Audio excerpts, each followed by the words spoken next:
చాలా కంపెనీలు ముందుకు వచ్చాయి. ఆ కంపెనీస్ అన్ని చూసినప్పుడు ఫస్ట్ టైం ఇక్కడ ఉండే అడ్మినిస్ట్రేషన్ కూడా కాడా అయితే చాలా బాగా పనిచేశారు. దేశంలో ఉండే వాళ్ళందరినీ పిలిపించి ఇక్కడ వర్కౌట్ చేసే పరిస్థితికి వచ్చారు. ఈ రోజు Mother Dairy fruit and vegetables private limited కింద ఈ రోజు మనం 41 ఎకరాల 23 సెంట్లు ఇచ్చాం. వాళ్ళైతే 60,000 మెట్రిక్ టన్నుల కెపాసిటీతో 105 కోట్ల రూపాయలు ఇన్వెస్ట్మెంట్ పెట్టి 4,000 మందికి ఉద్యోగాలు ఇచ్చే పరిస్థితి వస్తున్నారు. ఇది చాలా సంతోషం. దగ్గర మన నియోజకవర్గంలో ఒక 4,000 మందికి ఉద్యోగాలు వస్తాయి. ఇది కూడా 18 నెలల్లో పూర్తి చేయమన్నాం. 18 నెలల్లో ఫేజ్ 1 వస్తుంది. అక్కడి నుంచి నెక్స్ట్ కూడా మనం పూర్తి చేసే పరిస్థితి వస్తుంది. ఇదైతే ఎక్కడే శాంతిపురం దగ్గర ఈ సెంటర్ వచ్చే పరిస్థితి ఉంది. రెండో పక్కన శ్రీజ మహిళ మిల్క్ ప్రొడ్యూసర్స్ ఆర్గనైజేషన్, దీనికి కూడా ఒక 40 ఎకరాలు భూమి ఇచ్చాం. వాళ్ళు కూడా మిల్క్ ప్రాసెసింగ్, మిల్క్ పౌడర్, అదే మరి క్యాటిల్ ఫీడ్ ప్రొడక్షన్ ఇవన్నీ పెడుతున్నారు. 4 లక్షల లీటర్లు మిల్క్ ప్రొక్యూర్ చేయడానికి, దాన్ని ప్రాసెస్ చేయడానికి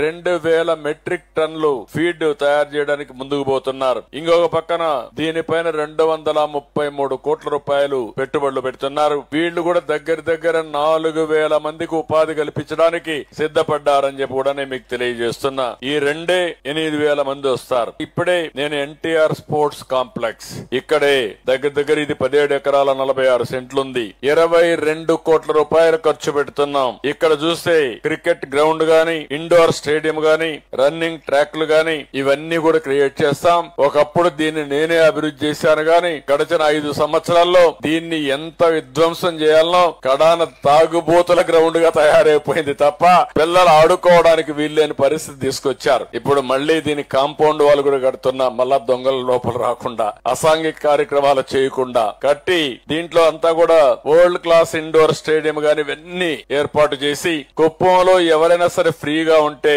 నేరుగా ఇక్కడికి వచ్చి కాసేపు టైం స్పెండ్ చేసేట్టుగా ఆడుకునే ఏర్పాట్లు చేస్తామని చెప్పి కూడా నేను మీకు తెలియజేస్తున్నాను. ఇది కాకుండా ఇంకొక పక్క కాడా ఇంటిగ్రేటెడ్ కమాండ్ కంట్రోల్ రూమ్ ఒకటి పెడుతున్నాం. ఇది కూడా ఏఐ ఇవన్నీ పెట్టి దగ్గర 17 సెక్టర్స్ ని కాడాలో ఏ విధంగా చేయాలనో మొత్తం వర్కౌట్ చేయడానికి, మనం అనుకున్న కార్యక్రమాలన్నీ మానిటర్ చేయడానికి కాడా ఇంటిగ్రేటెడ్ కమాండ్ సెంటర్ కూడా కంట్రోల్ రూమ్ కూడా తీసుకొస్తున్నాం.